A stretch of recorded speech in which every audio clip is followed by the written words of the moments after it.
Anayekupa message akakisifia kitu na yeye afanye. Gumzo. Kama yeye hafanyi muulizeni kwanza kwa nini. Gumzo la habari. Na mtazamaji wa Good Morning Arise, karibu tena katika Gumzo, ikiwa ni siku iliyobarikiwa namba ya 05. Ikiwa inamaanisha leo ni tarehe 4 ya mwezi wa 4 mwaka 2025. Karibu sana katika siku hii njema kabisa iliyobarikiwa na iliyokuwa na nguvu. Tunapewa nguvu na madhabahu Inuka Uangaze iliyoko chini ya Apostle Boniface Bulldozer Mwamposa katika huduma ya Arise and Shine. Niko studioni hapa kwa ajili ya kukuletea gumzo la habari na kipekee kabisa, nikiwa nimeambatana na wageni kutokea katika sekta muhimu na nyeti kabisa, sekta ya afya. Tunazungumzia kuhusu afya na tunazungumzia kuhusu uhai. Langu jina ni Samson Kesi, kijana madhabahu Mr. Sam Fact, na kualika kwa moyo mkunjufu na wadhati. Karibu sana, tuungane sote katika gumzo la habari asubuhi ya leo ndani ya Good Morning Arise. Umetoka kuangalia sauti za kurasa, lakini hata baada ya mimi itakuja nguvu ya madhabahu, lakini pia game time ni sehemu ya kipindi hichi. Pembeni mwangu ninao wageni kutoka kada hizi za afya, na mmoja pia akiwa katika kada ya mawasiliano.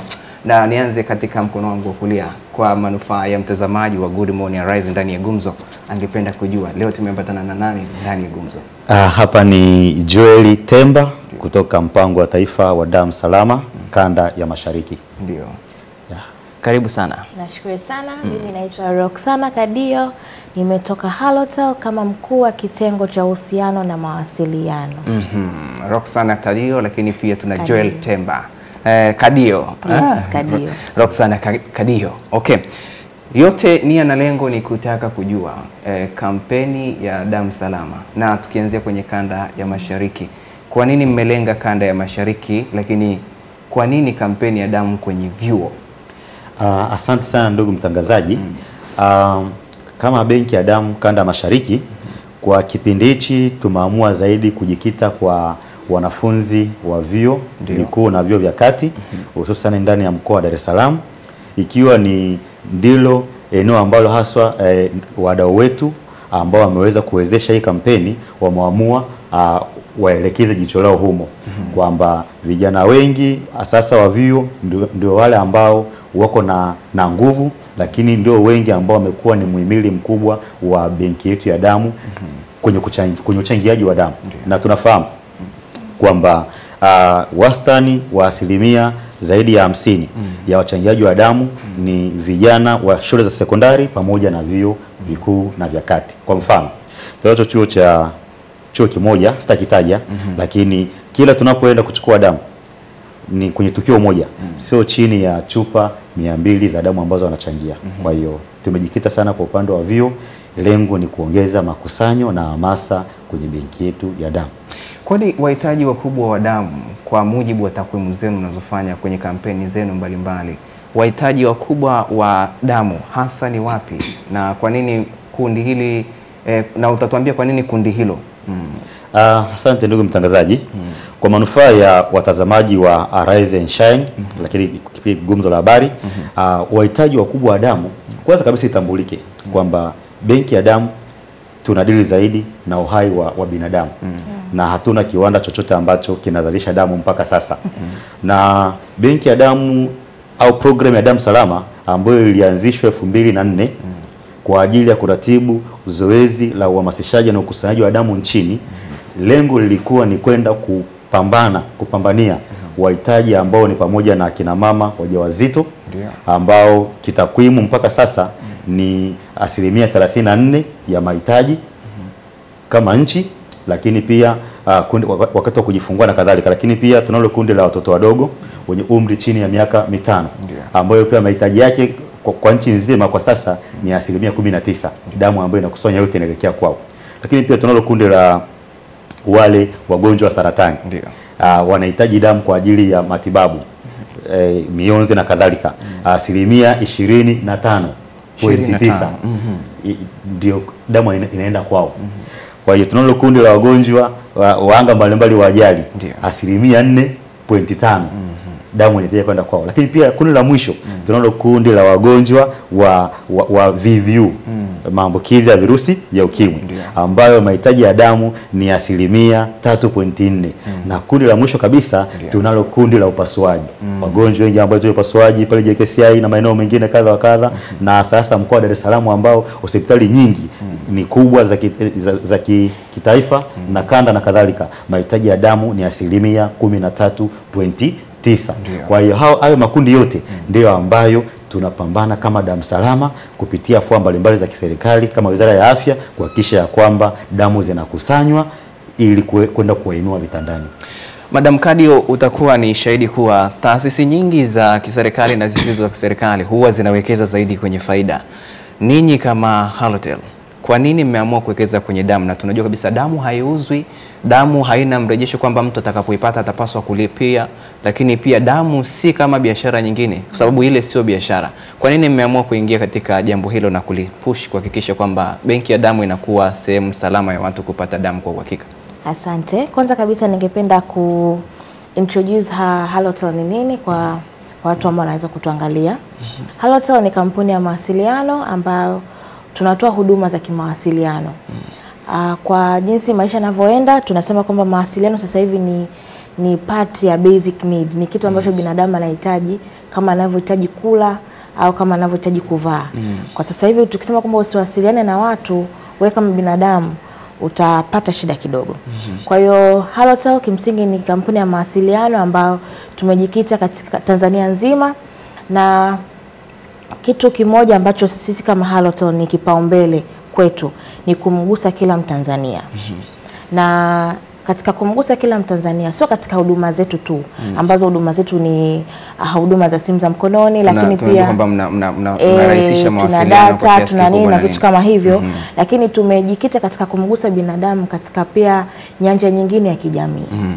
Kama Halotel, sisi sio kampuni ambayo tutataka tu profit kila siku. Na kuna nyanja zingine za kijamii lazima ufanyaje uguse. Kama ulivyosema kwenye introduction yako, mtangazaji, kwamba damu ni uhai. Na kama vile Mr. Joy alivyosema, kuna watu wanahitaji huo uhai kutoka kwetu. Na tukasema kwamba tuweze kupush kitengo cha Damu Salama katika campaign hii ili pia tuweze kusaidia binadamu wenzetu ambao at the end of the day wanakuja sasa kutupa hiyo profit. Lakini the first aim ni kumsaidia binadamu mwenzako katika uhai. Kwa sababu leo kesho sisi kama kampuni bila wateja wetu hatufanyaje? Hatuwezi kwenda mbele. Kwa hiyo lazima pia tupush kwa nyanja nyingine ya jamii, lakini pia tuweze kuendelea kupusha mambo mengine kama ya Damu Salama, na ni wadau ambao tunapenda sana collaborate na serikali. Na this is not the first time ambao tumecollaborate na Damu Salama. Hata mwaka juzi tulikopo nao pale Kisutu na tuliwafanikisha kupata chupa 700 za damu, ambazo tunaamini kwa mwaka huu au hata miaka inayoendelea itasaidia na inaendelea kusaidia sana. Hilo ndilo ambalo nilitaka kukisikia na mtazamaji apate kuelewa kwamba watu hawawekezi tu kwenye faida ya kuonekana. Saa nyingine uhai ni faida kubwa ambayo binadamu yeyote anahitaji ili kuhakikisha shughuli zake zinakwenda. Turudi kwako. Saa nyingine makusanyo yanakuwa ni makubwa. Makusanyo ya hizi damu yanakuwa ni makubwa, lakini usahihi wa kwenda kupata damu ambayo inahitajika uko vipi? Na utakuwa ni shahidi kwamba ndio wakati wanachangia zinakuwa ni nyingi, lakini zikifika kwenye benki ya damu wakati wakaenda kupima ubora na usahihi kwamba damu hii ni salama kwa ajili ya kutumia, hali inakuwaje? Utofauti unakuwaje? Je, kiasi kile kilichokusanywa ndicho hicho kinaenda kuwa ile inakuwa outcome ya mwisho kwamba hii ndo damu inayotakiwa sasa kutumika? Asante ndugu mtangazaji kwa swali zuri. Na kwa faida ya watazamaji niseme tu kwamba moja ya jukumu kubwa la benki ya damu nimesema ukiachia mbali kuhamasisha kama hivi, lakini pia tunalo jukumu la kukusanya damu kwa wale ambao wamehamasika.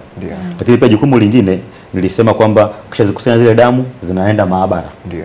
Pale maabara au benki ya damu tunaenda kuzipima usalama wake, na tunaenda kupima kumbuka tunapokusanya damu huwa tupimi ugonjwa wowote. Lazima wasikilizaji wajue hicho kitu kwamba tupimi ugonjwa wowote. Tunachokipima ni uzito pamoja na wingi wa damu, pamoja pia na kuongea na mnasi ili kama umekidhi vigezo basi unachangia. Damu inapoenda sasa maabara tunaenda kupima usalama wa damu hiyo. Sasa yale magonjwa yanayoambukizwa kwa njia ya damu, kwa mfano VVU, gonjwa la kaswende, homa ya ini B na C, lakini pia kupima na kubaini kundi la damu. Lakini hatuishii hapo tu. Damu hiyo pia tunaenda tunachakata na kutengeneza mazao ya damu, tunaita blood components. Maana damu kama damu ime-contain, inahusisha mazao zaidi ya moja. Ambayo ni yapi? Damu kama damu inahusisha zao zaidi ya moja. Kwamba damu ni chembe ambazo tunapata chembe nyekundu za damu, chembe sahani, chembe nyeupe na majimaji. Sasa sio kila mgonjwa ambaye yuko hospitali anahitaji damu nzima, tunasema whole blood. Sasa kuna mwingine ambaye anahitaji tu sehemu ya nini, ya damu, sehemu moja ya damu, ndio watu tunasema mazao ya nini, ya damu. Sasa sio tu kuchakata hivyo, lakini pia tunaangalia na kupima na kudhibitisha ubora wa nini, wa damu kabla kumfikia mgonjwa. Kwa hiyo itoshe kusema damu inapofika maabara, sio zote ambazo ni salama, maana nyingine zinakuwa na changamoto kidogo baada ya kupima ubora, na ile ambayo inakuwa zile salama zinaenda moja kwa moja zinasambazwa kwenye vituo vya afya na hospitali ambazo zina uhitaji kwenda kunyanyua wagonjwa vitandani ambao wanahitaji hiyo tiba ya damu. Lakini zile ambazo sio salama basi zinabaki kwa ajili ya maeneo mengine ambayo ni ya msingi kama inavyojulikana. Kwa hiyo mahitaji bado na mahitaji hayajawahi kutosha, na itosha kusema pia kwamba damu ikiwa ndani ya hizo chembe zikiwa ndani ya mwili wa binadamu, ndani ya mwili wako, zinaishi ndani ya siku 90 mpaka 120 tu zinakufa. Kwa unapotoa jasho ujue kwamba ni seli zimekufa, sasa zinafanya mazishi kwenye mwili wako. Unapokuwa mtazamaji na mimi naye ameshtuka kwamba jasho ni sehemu ya seli za mwili zilizokufa zinatoka kwa namna hiyo. Kwa hiyo utachagua moja, uchangie damu au uache zitoke kwa njia nyingine. Sasa wale ambao hawatoki jasho ni kwamba hamna seli zinazokufa. Sina maana tu ya jasho, njia zote za kutoa taka mwili zote pia. Hapo sasa umeeleweka. Yes. Kwa kumbe hata seli zinafanya nini? Miili yetu pia inafanya mazishi ndani yake. Lakini sasa ile damu ambayo ni salama, ambayo umechangia, pia inapofika maabara inaishi ndani ya siku 35 kwa upande wa red blood cells, yani chembe nyekundu.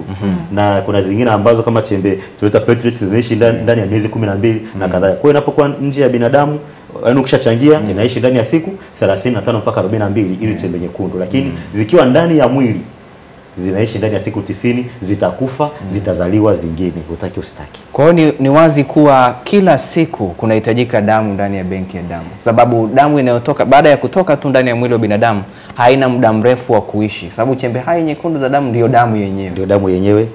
Lakini pia damu hujui kutosheleza, maana unapoenda pale, mfano pale kanda ya mashariki ambao ndio eneo ambalo linahudumia mkoa ambao una hospitali kubwa, utaona kwamba damu ambazo zipo pale kwenye jokofu ni chache sana kulingana na mfano Muhimbili hospitali. Ina matumizi kwa siku ni chupa 150 mpaka 180 ndani ya saa 24. Taasisi ya mifupa Muhimbili moja matumizi yake kwa siku sio chini ya chupa 25 mpaka 45 kulingana na mahitaji kesi mbalimbali. Lakini ni hospitali ngapi ndani ya mkoa wa Dar es Salaam ambazo zinatumia huduma za kibingwa? Tena ubingwa bobezi. Kwa mfano Moi, huduma zake zaidi ya 95% ni huduma za kibingwa ambazo zinahusisha tiba ya nini? Tiba ya damu. Kwa damu hujui kutosheleza, ndani ya saa 24 damu inahitajika. Kabla sijarudi kwa Madam Kadio hapo, utaniwekea ni swali sawa, sababu kumekuwa kuna hii ya kusema kwamba mtu akishapima VVU kama ametumia dawa kwa muda mrefu kuna undetected, yani kwamba zile viral load hazionekani kwenye vipimo. Je, mtu huyu akishafikia stage hiyo, damu yake bado inaweza kawa ni salama kwa matumizi kwenye benki ya damu? Labda niseme tu kwa ufupi ni kwamba benki ya damu kama alivyotangulia kusema, sisi tuna dili pia na kuthibitisha ubora wa damu kama ni salama. Na moja kitu ambacho tunakipima kwenye damu baada ya kufika maabara ni maambukizi ya VVU. Na wakati wa mahojiano ya awali na mchangiaji wa damu pale kwenye eneo la kuchangia damu, kuna baadhi ya maswali ambayo mnasihi nasaha anaongea na yule ambaye anataka kuchangia nini? Damu. Eneo moja wapo ni pamoja na je, unatumia dawa yoyote, na pia nitatia vigezo baadaye. Je, lakini pia umewekwa na kuugua magonjwa ya kudumu kama maambukizi ya virusi vya ukimwi, homa ya ini labda, au labda ugonjwa wa moyo, pressure na kadhalika. Kwa anaposema ndio, huyo sio aweze kuchangia nini? Kuchangia damu, bali atakuwa ni balozi wa uchangiaji wa damu kwa kuhamasisha wengine. Kwa na damu salama inalenga pia usalama wa anayechangia damu na anayewekewa nini? Damu. Kabla kufikia mgonjwa damu kule hospitalini, lazima ubora wa hali ya juu uwe umethibitika kwamba ni salama. So, shukrani sana Bwana Joel Temba. Madam Kadio, kwa nini vyuoni na sio sehemu mengine ambayo pia tunaamini kuna watu wengi, kuna makanisa, kuna nyumba nyingine za ibada na masehemu mengine mbali? Kwa nini kampeni yenu imelenga hasa kwenye vyuo? Kampeni yetu imelenga kwenye vyuo kwa sasa, naweza nikasema, kwa sababu sio kama ni kampeni kisha na hizi activities zitaisha. Ndio. Kila kitu kinaenda kwa awamu na kila kitu kinaenda kwenye phases.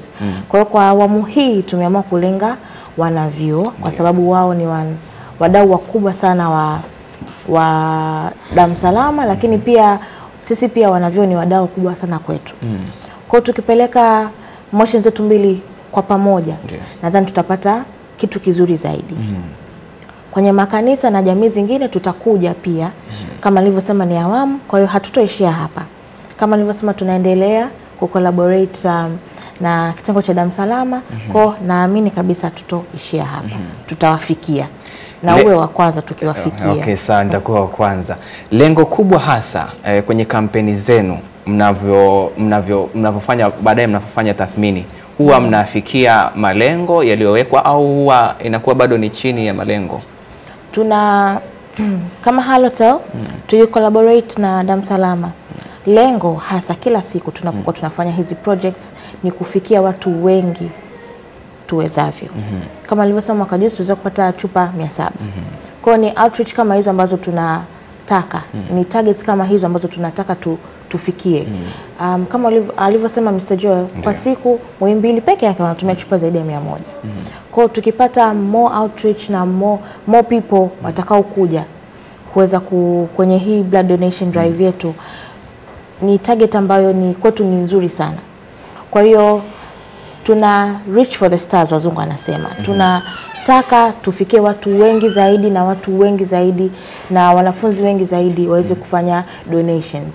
Lakini sio kufanya donation peke yake. Unajua vijana ni taifa la kesho. Kwa hiyo leo hii hata kama akishindwa kuchangia damu, kesho atachangia damu. Kesho kutwa atakuwa balozi, atahamasisha familia. Kwa hiyo kama ikiwezekana kwamba target hazitofika leo, tunaamini kesho itafika. Tunaamini tukifanya tena campaign watatukumbuka kwamba okay, Halotel na damu salama walikuja kipindi fulani, nilishindwa, walituelimisha, walituhamasisha, ni kitu kizuri, let's do this again. Kwa mtu ambaye anatazama sasa hivi, ni mwanafunzi wa chuo anayetazama Gumzo la Habari na ambaye anahamasika kuja kuchangia, ni vyuo vipi hasa mmevilenga na kampeni inaenda kuanza lini? Kampeni yetu inaanza tarehe 10 mwezi huu April, ambayo ni Alhamisi ijayo. Na tutaanza na chuo cha Excellent. Yes, Excellent. Yes, Excellent. Chuo ambacho kiko pale Boko. Yes. Okay. Katika vyuo hivyo mmelenga vyuo vingapi kwa ajili ya Dar es Salaam? Maana vyuo viko vingi, kuna vyuo vikuu na colleges. Mmelenga vyuo hasa vyuo vya ngazi ipi? Tumelenga vyote. Tuna baadhi ya vyuo ambavyo ni vyuo vikuu na kuna baadhi ya vyuo ambavyo ni colleges. Okay, mmeona msivitaje kwa sasa. Hapa. Okay, tukija kwenye swala zima la uchangiaji wa damu, dhana iliyopo ni kwamba mtu ambaye si mwanachama wa benki ya damu au hana ile, sababu kuchangia, najua kuna ile utaratibu mtu akichangia mara kadhaa na kuja kuthibitishwa kwamba kama mwanachama halisi wa benki ya damu. Kuna wale ambao wanafika hospitali, ana mgonjwa wake, anaambiwa kama uweze kuchangia damu, hakuna damu ya kukupa mtu wako ambaye anaumwa au amepata ajali. Kwa hiyo kuna dhana kama hizo. Utatuambia dhana hiyo au nadharia ile huko mtaani ni kweli kwamba mtu ananyimwa damu kwa sababu yeye sio mchangiaji? Lakini pia kuna baadhi ya kauli zinatembea kwamba damu inauzwa kwa wale ambao wanahitaji wakati wanafika kwenye matukio ya kuhitaji. Unakuta na mgonjwa wake ana ajali, mama mjamzito. Kwa hiyo kama tu sio mwanachama, hana kile kikadi ambacho wanapewa na thibitisho kwamba huyu ni mwanachama wetu wa benki ya damu, anakosa huduma ile. Dhana hizo ni kweli kwamba benki ya damu inatoa damu kutokana tu na wale wanaochangia, au saa nyingine anauziwa kwa sababu si mwanachama au hajawahi kuchangia? Asante sana ndugu mtangazaji. Ni swali zuri, lakini nikaanushe tu kwamba sio kweli. Kwa nini? Benki ya damu ni benki, ni kitengo ambacho nimesema kiko chini ya Wizara ya Afya, lakini pia kina ratibu zoezi hili la ukusanyaji wa damu kupitia serikali moja kwa moja. Kwa damu inakusanywa kupitia serikali. Ndio. Na damu haiuzwi, na damu inatolewa bure kama ni tiba, ni aina ya tiba ambayo inatolewa bure kwa wananchi wote, awe Mtanzania asiwe Mtanzania, duniani kote. Kwa upande wa Tanzania, lakini nikijikita zaidi ni bure. Kwa hiyo lakini pia damu haina ukabila, damu haina rangi, damu haina udini. Kwa hiyo anapotokea mgonjwa yoyote, haijalishi anachangia damu au sio mchangiaji, kwamba haimaanishi haijalishi yeye ni mwanachama wa benki ya damu kwamba ana kitambulisho au hana kitambulisho, ana haki ya kupata huduma ya damu bure. Swala linakuja, sawa, mgonjwa wako kesi amewekewa damu pale Muhimbili hospitali, lakini sio mwanachama au ndani ya familia yake hakuna mwanachama wa benki ya nini ya damu. Na itoshe kusema kwamba benki ya damu ni benki kama zile benki zingine. Utofauti ni huduma ambazo tunajihusisha nazo. Sasa kama sio mwanachama wa benki ya damu nchini, aidha kwenye kanda yoyote, tunachokifanya tunakuambia kwamba sasa mgonjwa wako amepata tiba. Sasa ukatafuta wanafamilia wako au ndugu zako kadhaa waje wachangie damu ili kulipia nini? Damu iliyotumika. Maana damu iliyotumika ilikuwa ni akiba, ilikuwa ni hazina, ilikuwa ni hisa za kesi. Sasa lakini Joli umekuja na mgonjwa, ulikuwa una hisa kwenye akaunti. Sasa tunapomwagiza anakuambia na wataalamu wetu kwenye hospitali kwamba katafute watu wakuja kuchangia ili kureplace, kwa lugha ya Kiingereza kufanya replacement. Pia baadaye nitazungumzia pia aina za wachangiaji wako aina mbili. Kwa hiyo yeye anakwenda kutafuta ndugu. Kuna baadhi ya mazingira ambayo baadhi ya watumishi wa afya ambao sio waadilifu kwenye hospitali na vituo vya afya wanakuwa wanafanya, mfano kuonyesha mazingira au dalili za kumpressurize ndugu wa mgonjwa kuhusu labda kutokuwa na damu. No. Kwa hiyo yule ndugu wa mgonjwa anaweza akaingiwa na pressure akatoa chochote, lakini ni kwa baadhi ambao hajitambui. Kwa hiyo tunachokisema nini? Kwamba damu haiuzwi, damu ni bure. Na mfano kesi wewe ni mchangiaji wa damu, lakini una mgonjwa wako pale Muhimbili. Umeenda Muhimbili umwambia kundi O negative alipatikani hapa. Kwa sasa alipo. Na ni kweli unaweza kulitafuta kwa ndani ya siku mbili hujalipata, kwa sababu mahitaji ni makubwa. Lakini itapatikana sehemu yote Tanzania na itafika hata kama ni Mwanza itakuja Dar es Salaam chupa moja kwenda kunyanyua uhai, nguvu kazi ya taifa. Sasa inapofikia hali kama hiyo, benki ya damu kama benki ya damu, kwa kutambua umuhimu wa wewe mwanachama ambaye tayari una kadi lakini una mgonjwa Muhimbili, tuna haki na wajibu wa kutafuta damu mahali popote kwenye kituo chochote ili mteja wetu apate huduma. Na sio tu mteja wetu, hata kama sio mchangiaji, lakini baada ya kupata huduma mteja wako kama sio mwanachama, basi utaenda kutafuta ndugu na watachangia damu. Mtazamaji wa Gumzo la Habari ndani ya Good Morning Rise, tupo na Bwana Joel Temba. Huyu ni kutoka Wizara ya Afya, Benki ya Damu Salama, na akiwa ni kanda ya Mashariki. Lakini pia niko na Bi Roxina Kadio. Jina gumu sana, lakini ugumu wake ni urahisi katika kuhakikisha unapata damu salama kutokana na kampeni ambao wanakwenda kuizindua tarehe 10 ya mwezi huu wa 4 mwaka 2025, na lengo ni kuhakikisha wanakusanya damu katika benki ya damu, kuhakikisha wale wanaofika katika hospitali zetu kubwa wanapata huduma hiyo kwa ufasaha, lakini pia wakihakikishiwa uhai wao, sababu damu ni moja ya kitu ambacho kinahitajika sana, iwe ni kwa mama mjamzito, iwe ni kwa mtu ambaye amepatwa na ajali, lakini iwe ni kwa wale ambao ndugu zetu wana sickle cell, wana hali ya selimundu kwenye damu zao, unakuta wana upungufu wa damu mara kwa mara, ili linawasaidia zaidi. Lakini pia kwa wale wenzetu wanaoishi na maambukizi ya virusi vya ukimwi, ni moja ya kitu muhimu sana katika maisha yao ya kila siku. Sasa tukielekea tamati, umesema kuna makundi mawili, utatubainishia ya uchangiaji, lakini pia wakati unaenda kutubainishia makundi hayo mawili, utatuambia kwamba ili niwe mwanachama wa kudumu, lakini na ile dhana ya kusema kwamba unapochangia damu unatengeneza tatizo kwamba utapaswa tu kuchangia, sababu kuna mwingine anakuambia unaanza kupata shida ya kuumwa kichwa, saa nyingine unapata kizunguzungu kwa sababu unatoa damu, usipotoa tena unapata madhila kama hayo. Utatuambia je, kitaalamu iko vipi hilo? Lakini dada ataenda kutamatisha ni namna gani sasa hii kampeni inaenda kuendeshwa, lakini pia itakuwa na muendelezo upi na target walioweka ni kufikia wanafunzi wangapi? Asante ndugu mtangazaji. Kama damu salama kwa Tanzania, kwa sheria ya Tanzania, tuna aina mbili za wachangiaji wa damu. Ndio. Tuna mchangiaji wa damu wa hiari ambaye unapochangia damu kwa hiari unapata kitambulisho aidha cha muda au temporary. Lakini pia ambacho hichi ukichangia mara moja na mara mbili unapata hichi kitambulisho cha serikali cha muda mfupi temporary. Ukichangia zaidi ya mara 3 unapata cha kudumu kama passport. Unapata cha kudumu. Na lakini pia niwahakikishia Tanzania kwamba mwaka jana nadhani Waziri wa Afya alizindua kadi za kielektroniki za mchangiaji wa damu na walipata wachache, lakini bado mpango huko ambao unatekelezwa kwa ajili ya kuhakikisha kwamba kila mchangiaji anafanya nini, anapata hiyo kadi. Sasa tunapohamasisha hivi na ukahamasika ukachangia, utapata hivi vitambulisho. Huo ndio mchangiaji wa hiari. Lakini kuna yule ambaye haukimhamasisha kama hivi, anasema kwamba mimi sina damu ya kutosha, anatoa sababu mbalimbali. Hayuko tayari kufanya nini? Kuhamasika. Hayuko tayari kuguswa. Sasa anangojea atakapopata mgonjwa kwenye familia yake au yeye mwenyewe ndio aende hospitali apeleka tu kuchangia nini? Kuchangia damu. Au tunaita family replacement blood donor. Yaani wachangiaji wa damu wa familia. Lakini ile ya kwanza ni voluntary blood donor. Wanaojitolea kwa hiari. Wanachukua tahadhari mapema. Kwa hiyo hayo ndio makundi ambayo tunadili nayo, na bahati nzuri hawa wachangiaji wa hiari tuna vituo vingi, na kama Damu Salama tunafanya kazi kwa kushirikiana na ofisi ya Resta TAMISEMI kwenye halmashauri zote nchini, kwenye kila hospitali ya mkoa, wilaya, lakini pia na hizo kanda ya taifa na kadhalika. Tuna vituo vya kuchangia damu kwa hiari, lakini pia makundi yetu mbele yanaingia pale. Lakini pia kuna dhana umesema swala la pili, dhana ya kwamba nikichangia damu nitatakiwa nichangie labda mfululizo, kichwa kitauma na kadhalika na kadhalika, utapata kizunguzungu. Nimetoa mfano mmoja. Akina dada zetu au wanawake wanatakiwa changie damu kila baada ya miezi 4. Kwa nini? Wanakuwa na safari za kwenda maeneo mbalimbali, wanaenda mwezini kama ni India, mimi sijui. Lakini hebu tuwaulize kwamba maana wanatoa damu mara hizi 2. Kwani wanapokuwa na safari kama hizo, ina maana mbona kwenye gari wapate kizunguzungu?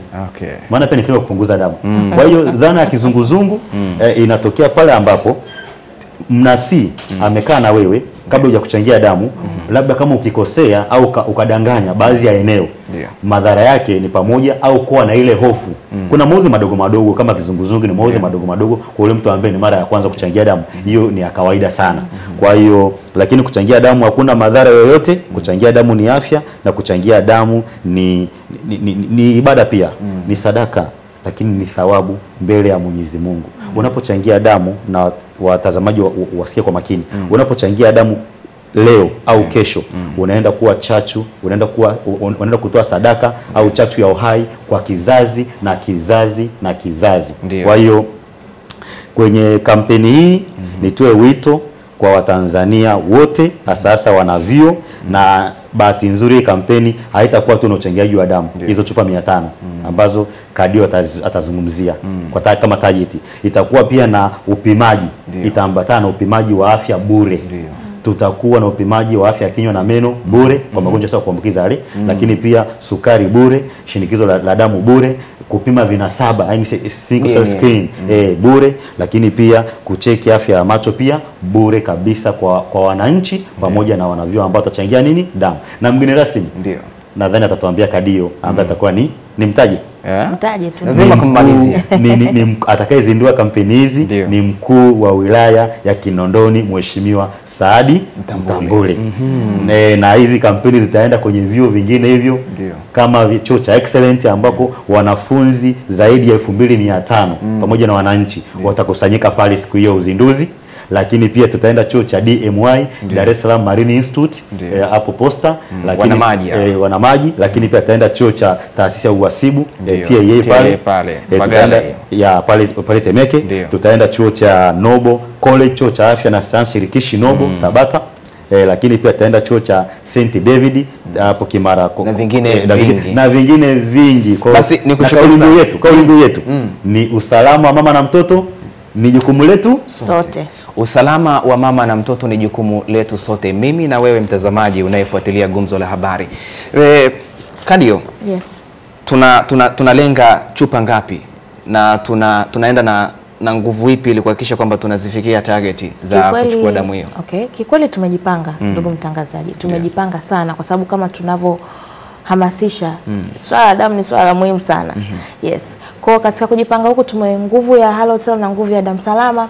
Tumejipanga katika kuhakikisha tunapata zaidi chupa 500 na zaidi. Tunaalika sio wanavyuo tu, hata watu majirani wa hivyo vyuo waweze kuja. Kama alivyosema, tutakuwa tuna initiative tofauti kuhakikisha hata wanajamii wanapata huduma hizo zingine ambazo maybe walikuwa hawadhani kwamba wanazihitaji, lakini watazikuta. Lakini pia kwa upande wa Halotel tutakuwa pia tuna sisi huduma zetu pia pale kwa ajili ya kama wewe hauna line ya Halotel, lakini kama una line ya Halotel na unahitaji huduma, tutakuwepo pale na Halotel. Kwa hiyo tumejipanga kuweka initiative tofauti ili tuweze kufikia jamii husika, ili tuweze kuhamasisha wahamasike, waweze kuchangia damu, lakini wapate huduma nyingine zaidi. Kwa sababu mtu katika hicho kizunguzungu chake unaweza kumpa kavocha ukakuta kizunguzungu au hongo, unasapotiwa kuendelea kuwasiliana na ndugu na jamaa kuambia nimechangia damu na nyinyi tokeni mje kuchangia damu kwa ajili ya kuokoa maisha. Kwa hiyo katika initiative hizo ni katika kuhakikisha kwamba tunafika target zetu chupa 500, lakini pia na zaidi, lakini pia ili watu waone kwamba hichi ni kitu kizuri na salama na ni muhimu sana. Nikushukuru sana Mrs. Kadio, lakini pia nikushukuru sana Bwana Joel Temba kwa ajili ya kuungana na sisi ndani ya Gumzo la Habari kuongea jambo hili nyeti zaidi kwenye jamii, hususan katika masuala ya afya. Kuchangia damu ni moja ya kitu muhimu sana kwa binadamu kwa sababu kinakuokoa wewe leo au kesho, kwa sababu kila mmoja ni majeruhi yajaye. Huwezi ukajua kinakukuta nini, lakini kila mmoja ni mgonjwa ajaye. Kwa kikubwa ni kuchangia damu kwa ajili ya wewe na familia yako, lakini pamoja na ndugu jamaa na marafiki ambao wanakutwa na mikasa mbalimbali ya kimaisha na kiafya, ambao wanahitaji damu yako kwa ajili ya kusukuma maisha yao na wao wakatimiza ndoto zao za kila siku ambazo zimewafanya wawepo katika dunia hii ambayo sote tunaamini kwamba tunasapoti na kuinua wengine. Wewe hapo ulipo unavyoviona viganja vyako, vidole vyako haviwezi kufanya kazi pasi na ushirikiano. Ndio maana jicho likitoa machozi kinachofuta ni mkono, kwamba kuna ushirikiano. Hivyo hivyo kwenye masuala ya afya unapaswa kuwa na ushirikiano kuhakikisha na wengine wanaweza kusukuma ndoto zao na kufikia kile ambacho wanahitaji kukifikia kwenye maisha yao kila siku. Mimi ni Samson Kesi. Wageni hawa wamesababisha kuwepo kwa nguvu kubwa zaidi ya kuhamasisha wewe kwenda kutoa damu yako siku ya tarehe 10 mwezi April, wiki ijayo. Baada tu kutoka kwenye mechi ya Simba, wewe nenda katoe damu kuhakikisha unaokoa maisha ya wengine wenye pressure ya kupatwa na matokeo yatakayokuwa yametokea siku hiyo. Mimi nikutakia asubuhi njema na wakati usiokuwa na bugdha. Anakuja Lightness Jerry kwenye nguvu ya madhabahu. Mimi ni Samson Kesi, kijana madhabahu, na nilikuwa na wageni kutoka kada ya afya, lakini pia kutoka kwenye masuala mazima ya mawasiliano Halotel, lakini pia benki ya damu salama kanda ya Mashariki, Bwana Joel Temba. Uwe na wakati mwema. Where are you?